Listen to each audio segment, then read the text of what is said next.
Dolly Parton is not merely a country music icon. She occupies a rarer place in American culture, somewhere between folklore and lived memory. The video, titled Dolly Parton is Saying Farewell After Tragic Diagnosis, draws its power not from confirmed medical facts, but from an ability to frame her life as a long conversation between suffering and grace. From the opening moments, the tone is unmistakable. This is not a news report. It is a requiem-like narrative, inviting the audience to contemplate what it would mean to say goodbye to a voice that has accompanied generations through loss, love, and endurance. The first layer of the video focuses on Dolly's origins, grounding the story in scarcity rather than stardom. Born in a one-room cabin in the Smoky Mountains of Tennessee, she is portrayed as a child shaped by hunger, cold, and silence. Poverty is not treated as background detail, but as a formative force that trained her body and spirit to endure. Music, in this telling, does not emerge as talent alone. It emerges as necessity. Singing becomes warmth when there is no heat, comfort when there is no certainty, and survival when there are no guarantees. This framing is crucial because it establishes a consistent logic that carries through the entire narrative. Dolly does not sing to impress the world. She sings to stay alive within it. The video then weaves early trauma into her creative identity. The death of her baby brother, the ridicule she endured at school, and the quiet resilience of her parents are not isolated anecdotes. They are presented as emotional deposits that later matured into songs. When Coda Many Colors appears in the narrative, it is not simply referenced as a hit, but as an act of emotional reclamation. Humiliation is transformed into dignity. Loss is turned into meaning. This pattern repeats throughout the video. Every wound becomes a source of music, and every song becomes evidence that pain, when articulated honestly, can be endured. What makes this first section particularly effective is its insistence that Dolly's strength was never loud. The video emphasizes restraint, faith, and persistence rather than rebellion.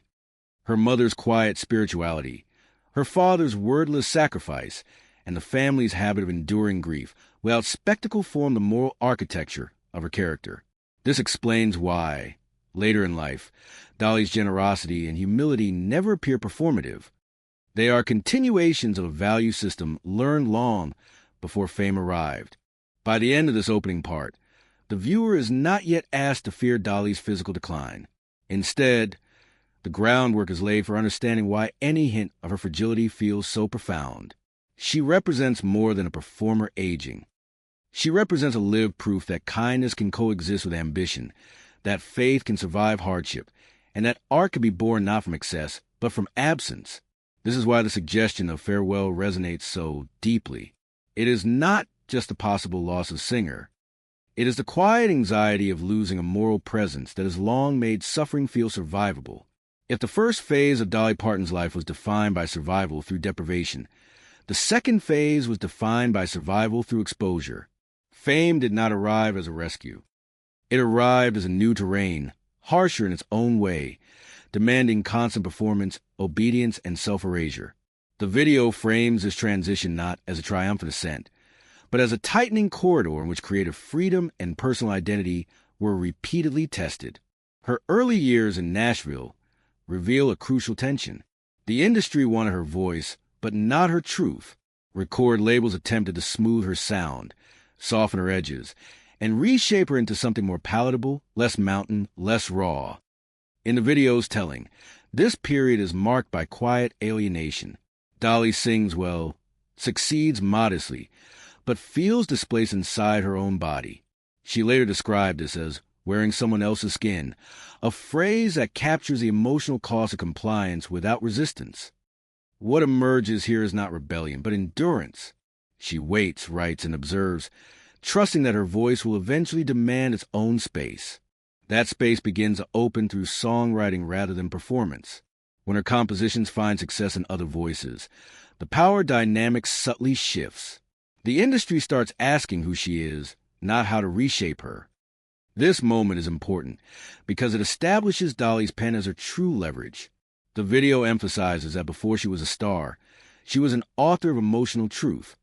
Songs like Put Off Until Tomorrow marked the first public recognition that her interior life could resonate beyond her own experience. This recognition becomes a hinge on which her career turns. The Porter Wagoner era, presented at length, embodies a paradox of mentorship and confinement. On television, Dolly appears radiant, joyful, almost effortless. Behind the scenes, the video depicts a woman suffocating under creative dependence. Porter is framed neither as villain nor savior, but as a figure unable to imagine a world where his protege could exist beyond his shadow. For Dolly, this relationship becomes a mirror of her earlier life. Once again, love and limitation coexist. Gratitude does not cancel constraint. Respect does not negate the need for autonomy. The emotional climax of this phase arrives with, "I will always love you." The video insists on a reading that strips the song of romantic cliché. It is not a breakup anthem. It is a farewell written under moral restraint. There is no bitterness, no accusation, only a recognition that staying would mean erasure. In this context, the song becomes an act of self-preservation disguised as grace. The narrative underscores how radical this was for a woman in the early 1970s country music industry. Leaving power structures without burning them was not weakness. It was strategic survival. Parallel to this professional emancipation, the video introduces the physical and psychological toll of visibility. Endless touring, relentless schedules, and the pressure to remain perpetually luminous begin to wear on her body. The rhinestones become armor. Humor becomes camouflage. Pain is managed privately, behind stage lights and dressing room doors. What the audience sees as abundance is experienced internally as depletion. This duality becomes a defining feature of her middle years. She is celebrated for her generosity, even as her own reserves are quietly drained. Songs like Jolene and later 9 to 5 mark a further evolution. The video frames them not only as hits, but as coded resistance. Jolene exposes vulnerability without shame. 9 to 5 channels exhaustion into collective protest, particularly for women whose labor goes unseen. These songs expand Dolly's reach beyond country music without diluting her core. The narrative emphasizes that she does not abandon her roots. She carries them forward, insisting that authenticity can travel without dissolving. By the end of the second part, Dolly is no longer simply surviving. She is shaping space, yet the cost is clear. Her health begins to falter. Fatigue accumulates. The body that once endured poverty now endures overuse. The video prepares the viewer to understand later fragility not as sudden collapse, but as a delayed invoice of decades spent giving more than was replenished. This section closes with a subtle but important shift. Dolly has achieved control, success, and cultural reach, but not rest. She has won the right to speak in her own voice, yet that voice has been earned through continuous self-sacrifice. The farewell implied by the video is not rooted in fear of death alone. It is rooted in the recognition that a life built on constant generosity must, at some point, reckon with its limits. In Dolly's story, greatness is never separated from cost. It is simply carried with grace, until the body can no longer pretend it is weightless. In the later chapters of Dolly Parton's life, the story shifts from conquest to consequence, from building a voice to carrying what that voice has endured. If the earlier years were shaped by hunger and the middle years by exposure, this phase is defined by accumulation. Loss accumulates. Love accumulates. Responsibility accumulates. What emerges is not decline in the dramatic sense, but gradual turning inward, a recalibration of what it means to give when the body and spirit have already given so much. One of the most quietly devastating themes in the video is motherhood denied. For Dolly, this is not framed as a footnote, but as an unspoken absence that echoes throughout her life. She had imagined children not as extensions of fame, but as anchors to ordinary life. The diagnosis and surgeries that ended that possibility are treated with restraint, which mirrors how Dolly herself has spoken about it. There is no spectacle, no bitterness. Instead, the narrative emphasizes silence, the kind of silence that follows when a future disappears without explanation. For someone who had spent her life turning pain into song, this became the one grief that resisted melody. What makes this absence so significant is how Dolly redirected it rather than denying it. The video presents the creation of the imagination library not simply as philanthropy, but as emotional transference. Love that could not be poured into one child was instead distributed outward, book by book, story by story. Millions of children receiving monthly books is not framed as charity branding. It is framed as a maternal instinct expressed at scale. This reframing matters because it explains why her generosity never feels transactional. It is not legacy building. It is need-meeting expression. Loss continues to shape her world in increasingly intimate ways. The deaths of close family members, particularly siblings who shared her creative language, introduce a different kind of grief. These were not public losses that could be ritualized through performance. They were private ruptures that left no audience to absorb the pain. The video lingers on these moments not to dramatize them, but to show how even someone fluent in expression can encounter sorrow that refuses articulation. There are losses that music can translate, and others that must simply be carried. As the narrative moves forward, it becomes clear that Dolly's resilience does not mean invulnerability. The body that endured decades of touring, filming, recording, and public availability begins to show strain. This is handled carefully in the video. There is no sensational diagnosis, no explicit prognosis. Instead, the emphasis is on slowing, postponed performances, shorter schedules, a visible shift from constant presence to selective engagement. This is important because it reframes aging not as failure, but as boundary setting long delayed. The title's invocation of farewell operates most powerfully here, not as a literal goodbye, but as an emotional one. The video suggests that Dolly is learning, perhaps for the first time, to rest without apology. For a woman whose identity has been built around giving, resting can feel like disappearance. The narrative confronts this fear gently, asking whether stepping back means abandoning the people who drew strength from her voice. The answer it offers is subtle. Legacy does not require constant output. Presence can persist through memory, through impact already made. The loss of her husband represents a turning point of a different order. Unlike public acclaim or creative conflict, this was a loss of the one space where she did not have to perform. The video portrays a relationship as deliberately private, almost protective. He was not part of her myth, but part of her refuge. His absence, therefore, is not just emotional, it is existential. Without him, the quiet spaces grow louder. Habits persist without purpose. 2 cups set out of instinct. Words formed without a listener. These details matter because they humanize an icon without diminishing her. Yet even here, the narrative resists collapse. Dolly does not retreat into isolation or despair. Instead, she adapts. Faith becomes more internal. Writing becomes less public-facing. Work continues, but differently. The video emphasizes that she still creates, still tends to her projects, still engages with the world, but no longer at the pace demanded by others. This is not surrender. It is stewardship of what remains. The question of health is approached with intentional ambiguity. The video uses concern, prayer, and postponement to evoke fragility, without asserting finality. This ambiguity can be unsettling, but it serves a narrative purpose. It places a viewer in the same position as the public figure herself, aware of limits but without certainty. In this space, the story invites reflection rather than fear. What does it mean to honor someone while they are still here? How do we hold gratitude without demanding more? By this stage, Dolly's role has shifted from entertainer to moral presence. Her songs function less as products and more as touchstones. People no longer ask what she will release next, but what she represents. Kindness without irony, strength without cruelty, faith without judgment. The video makes the case that this is her true achievement. Not fame, but trust. Not influence, but reassurance. In a culture that often rewards spectacle, Dolly's endurance offers a different metric of success.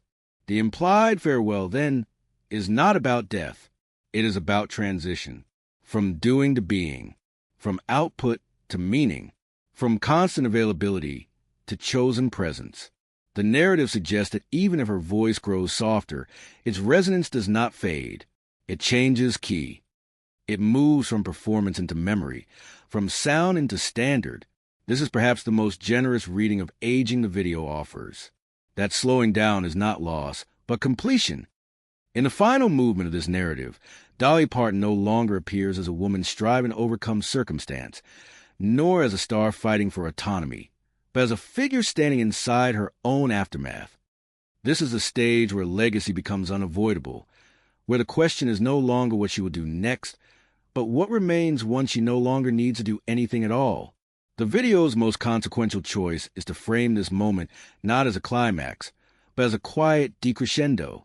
What distinguishes this phase is the tension between public appetite and personal limitation. The world still wants Dolly.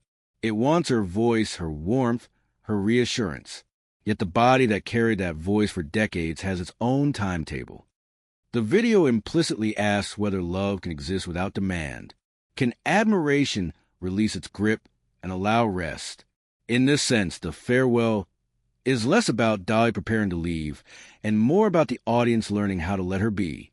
This is where the ethics of storytelling enter the frame. The video employs a language of concern and prayer, leaning on ambiguity to sustain emotional engagement. While this can border on sensationalism, it also reveals something honest about collective attachment. Dolly's cultural role has long extended beyond entertainment. She has functioned as a moral constant, a source of reassurance in an era of volatility. The fear of losing her is not rooted solely in mortality. It is rooted in the anxiety of losing a reference point for decency itself. Yet the video resists turning her into a saint or martyr.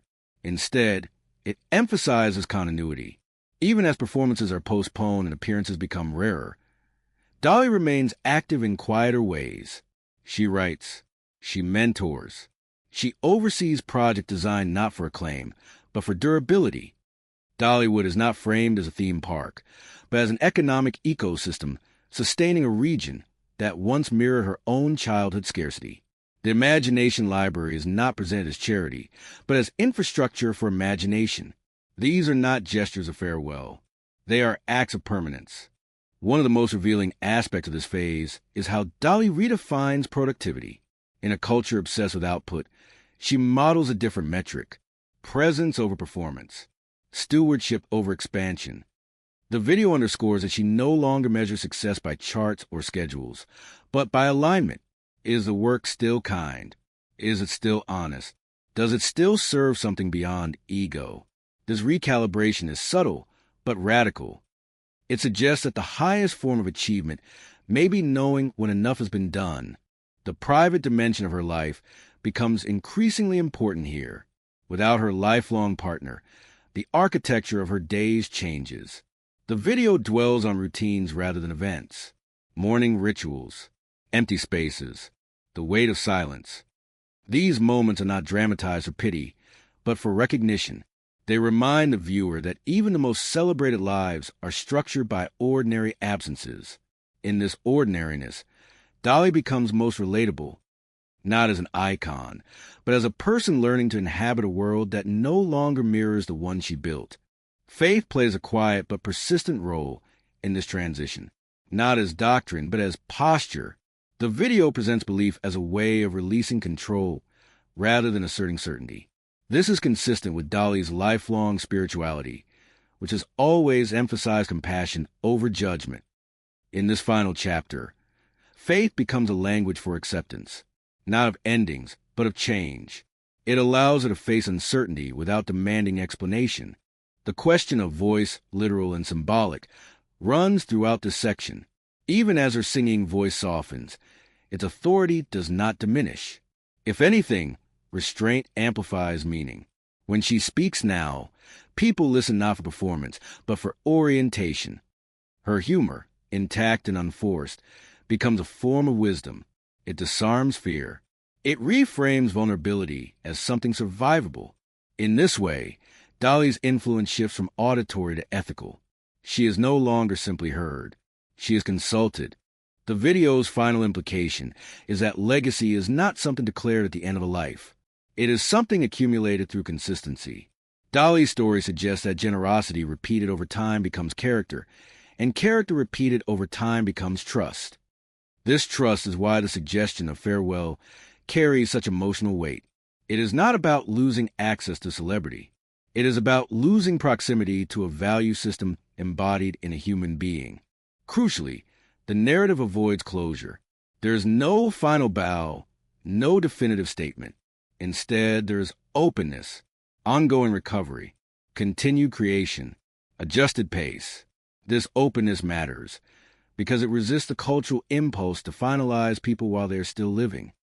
The video ultimately invites a different kind of honoring, not anticipation of loss, but gratitude without urgency, appreciation without extraction.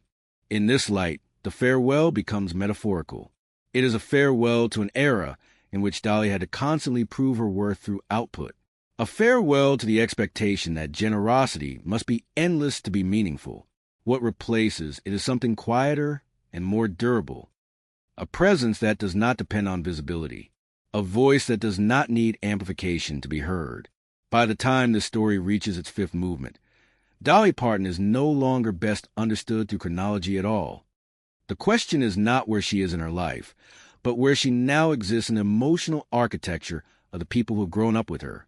The video subtly shifts its center of gravity away from biography and toward meaning. It asks what happens when a human being becomes less of a presence and more of a reference, less of a voice you hear and more of a voice you measure other things against.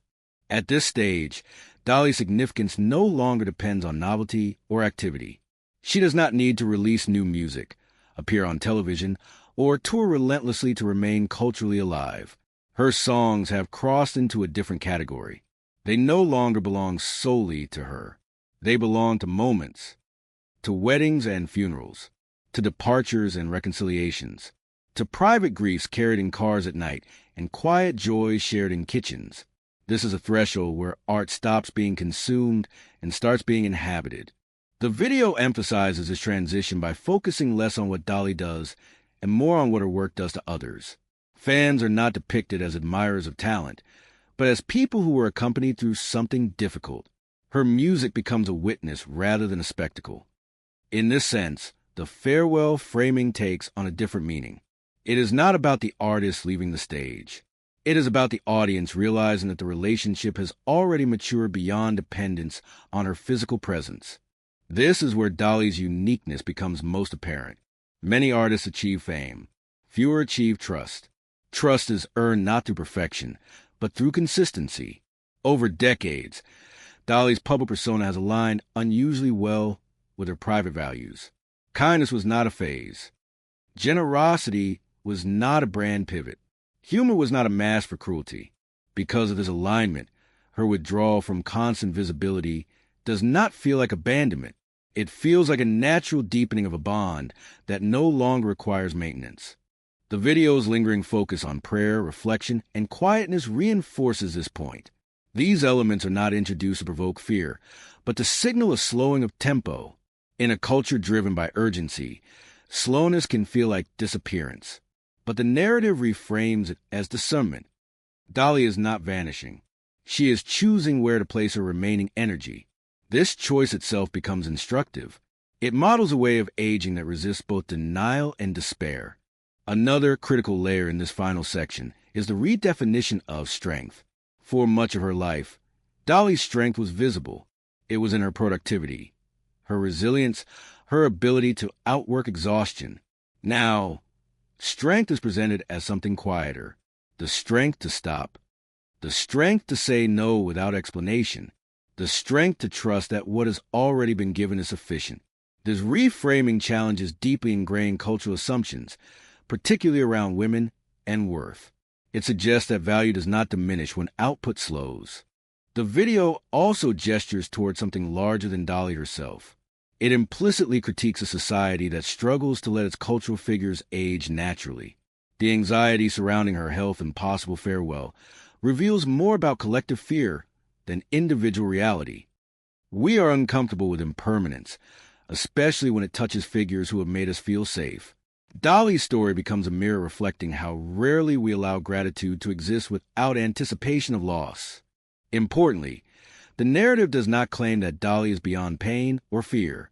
Instead, it honors the fact that she has lived with both openly, without weaponizing them. Her humor remains intact, not as deflection, but as integration. She jokes about aging and procedures not to deny vulnerability, but to domesticate it. Laughter becomes a way of keeping fear proportional, manageable, human. As this part unfolds, Dolly's legacy crystallizes not around accomplishments, but around permission. She has given people permission to be gentle without being weak, to be ambitious without being cruel, to be faithful without being judgmental, to endure without hardening. These permissions may be her most lasting contribution because they shape behavior long after songs fade from radio rotation. The video's emotional arc culminates not in a declaration, but in an invitation. It invites viewers to hold Dolly not with panic, but with presence, to honor her not by demanding more, but by living out the values she embodied: kindness, generosity, patience, humor in the face of pain, faith that does not require certainty. In this sense, the true farewell is not hers to make. It belongs to the audience, who must eventually release the expectation that comfort should always come from the same familiar source. What remains after that release is not emptiness, it is continuity. Dolly's influence has already been absorbed into cultural muscle memory. Her songs continue to surface at the moments they are needed most. Her philanthropic work continues to operate independently of her visibility. Her example continues to circulate in conversations about what it means to succeed without losing one's soul. These are not fragile legacies. They do not depend on maintenance. If there's a final lesson embedded here, it is this: a life does not have to end to be complete. It only has to be coherent. Dolly Parton's life, as the video ultimately suggests, has achieved that rare coherence. The beginning speaks to the middle. The middle explains the ending. And the ending, still unfolding, does not negate what came before. It confirms it. Thus, the farewell implied by the title dissolves into something gentler and truer. Not goodbye, but thank you. Not fear, but acknowledgement. Not an ending, but a settling into meaning. And in that settled space, Dolly Parton remains what she has always been at her core. Not just a voice, but a companion. Not just an artist, but a measure of how much grace a human life can carry and still leave behind enough for others to live by. At this stage of the story, Dolly Parton no longer occupies a narrative as a figure moving forward through events, but as a presence shaping how events are understood. The video's final emotional turn is not about revelation or closure. It is about orientation. Dolly becomes less a subject of attention and more a compass, quietly recalibrating how people think about endurance, kindness, and what it means to finish a life's work without spectacle. What emerges most clearly is that her power was never rooted in dominance or reinvention. It was rooted in steadiness. Across decades of cultural change, she did not chase relevance. She remained legible. This distinction matters. Relevance demands constant adjustment to external expectations. Legibility demands internal coherence. The video implicitly argues that Dolly chose the latter, and that choice is what allows her influence to persist even as her visibility decreases. In this sense, the idea of farewell dissolves further. There is no dramatic exit, no final statement meant to summarize everything. Instead, there is continuation without insistence. Her work continues to function without her constant presence. Her songs continue to circulate without her explanation. Her values continue to be cited without her defense. This is a hallmark of a legacy that has moved beyond dependency. The video also reframes aging as a moral process rather than a biological one. Aging, in Dolly's case, is not presented as loss of ability, but as refinement of intention. She chooses fewer words, fewer appearances, fewer obligations, but each choice carries greater clarity. This is a counter-narrative to a culture that often treats slowing down as surrender. Here, slowing down is depicted as authorship. She is editing her remaining time with the same care she once edited her songs. A particularly striking element in this section is the absence of bitterness. There is no resentment toward the body for changing, no anger toward time for passing. Instead, there is acceptance without passivity. Dolly does not romanticize suffering, but she does not deny it either. She integrates it. This integration is perhaps the quietest and most radical aspect of her story. It suggests that peace is not the absence of pain, but the absence of war with it. The audience's role also shifts here. The video subtly places responsibility back onto those who have watched, listened, and been comforted. If Dolly has given so much, what does it mean to receive well? Receiving well, the narrative implies, means not demanding more than can be given. It means allowing someone to rest without interpreting rest as abandonment. This reframing is crucial because it challenges a consumer dynamic that often governs relationships between public figures and audiences. In these final moments, Dolly is not positioned as fragile. She is positioned as complete. Completion, however, is not equated with finality. It is equated with alignment. Her actions, words, humor, faith, and generosity all point in the same direction they always have. There is no contradiction to resolve, no image to protect. What remains is a through line strong enough to carry her beyond performance. The video closes not by asking viewers to prepare for loss, but by asking them to practice gratitude without urgency. This distinction matters. Urgency is rooted in fear. Gratitude is rooted in recognition. The story suggests that Dolly's greatest gift may be teaching people how to shift from one to the other, to say thank you while the giver is still here, to honor presence without clinging to it. Ultimately, Part 6 positions Dolly Parton as someone who has already stepped into the afterlife of her own work, not because she is gone, but because what she created no longer requires her supervision. Her songs have become rituals. Her generosity has become systems. Her values have become reference points. These are not things that disappear when a person slows down. They are things that deepen. If there's a final takeaway from this section, it is quiet and demanding at the same time. A life lived with coherence leaves behind instructions, not conclusions. Dolly's instruction is simple but difficult. Be kind without calculation. Give without depletion. Work without losing yourself. Rest without guilt. And when the time comes to be less visible, trust that what mattered most has already been seen. In this reading, the story does not end with silence. It ends with transfer. What Dolly has carried for decades is slowly, gently handed back to the world, not as a burden, but as a responsibility. In this final movement, Dolly Parton is no longer framed by what she has done, or even by what she represents, but by what she leaves others able to do. The story settles into a truth that has been present all along. Her life's work does not culminate in a moment of departure. It resolves into a condition the world can inhabit. What distinguishes its resolution is its lack of drama. There is no crescendo, no final performance meant to summarize everything. Instead, there is continuity. Dolly's influence persists because it was never dependent on constant assertion. It was built through repetition of small, consistent acts. Songs written honestly. Humor offered without cruelty. Generosity extended without expectation. Faith practiced without superiority. Over time, these repetitions hardened into reliability, and reliability became trust. The video's closing implication is subtle but demanding. If Dolly's presence has been a source of comfort, then her gradual quieting asks something of those who have leaned on her voice. It asks them to carry forward what she modeled rather than wait for her to deliver it again. In this sense, the farewell is reciprocal. It is not only about her stepping back. It is about the audience stepping up. Her story suggests that legacy is not an object to be admired from a distance. It is a pattern to be continued. Kindness does not remain alive because it was once expressed beautifully. It remains alive because it is practiced repeatedly by others.